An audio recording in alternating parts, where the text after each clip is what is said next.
Hi എല്ലാ കൂട്ടുകാർക്കും സുഖമല്ലേ? എല്ലാവരും സുഖമായിരിക്കുന്നു വിശ്വസിക്കുന്നു. എല്ലാവർക്കും ഗുഡ് മോർണിംഗ്. ഞാനിന്ന് കുറച്ച് അയല മീൻ കിട്ടി, അതിനെ ഒന്ന് കോട്ടയം സ്റ്റൈൽ മീൻ കറി വയ്ക്കാമെന്ന് വിചാരിച്ചു. നെയ്യാറ്റിൻകരയെ മറന്നിട്ട് കോട്ടയത്തോട്ട് ഞാൻ പോയിക്കുകയാണ്.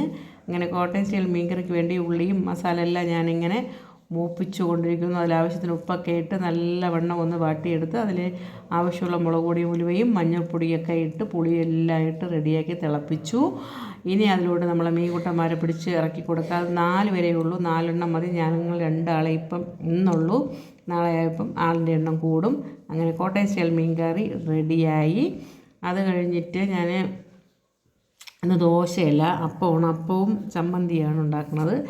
ഇന്നങ്ങനെ വലിയ രീതിയിലുള്ള ഒന്നുമില്ല, ചെറിയ ചെറിയ രീതിയിൽ അങ്ങനെ കുറച്ച് ചൂര കുട്ടികൾ കിട്ടി, അതിനെ അങ്ങ് പൊരിച്ചു. പിന്നെ ചമ്മന്തി അരച്ചു.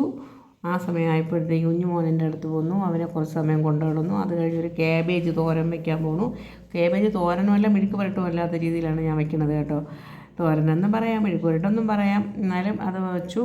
ഇങ്ങനെ ഇന്നത്തെ വീട്ടുവിശേഷം ഇതൊക്കെ തന്നെയാണ്. എല്ലാവർക്കും സുഖമാണെന്ന് വെച്ചാൽ എല്ലാവർക്കും, എൻ്റെ എല്ലാ കൂട്ടുകാർക്കും, എൻ്റെ കുഞ്ഞനിയന്മാർക്കും ചേച്ചിമാർക്കും അനിയത്തിമാർക്കും എല്ലാവർക്കും സുഖമാണെന്ന് ഞാൻ വിശ്വസിക്കുന്നു. അങ്ങനെ രാവിലത്തെ ചെറിയ ഇന്നൊരു കുഞ്ഞു വീഡിയോ ആണ് കേട്ടോ. എല്ലാവരും കണ്ട് സപ്പോർട്ട് ചെയ്യുമെന്ന് വിശ്വസിക്കുന്നു. എല്ലാവരും എൻ്റെ വീഡിയോ കൊണ്ട് സപ്പോർട്ട് ചെയ്യുകയും എന്നെ സബ്സ്ക്രൈബ് ചെയ്ത് സഹായിക്കുകയും ചെയ്യണം. അതൊക്കെ വലിയ മടിയാണ്. ലൈക്ക് ചെയ്യാനും സബ്സ്ക്രൈബ് ചെയ്യാനും ഒക്കെ എല്ലാവർക്കും വലിയ മടിയാണ്. അതൊക്കെ ഒന്ന് ചെയ്ത് സഹായിക്കണം.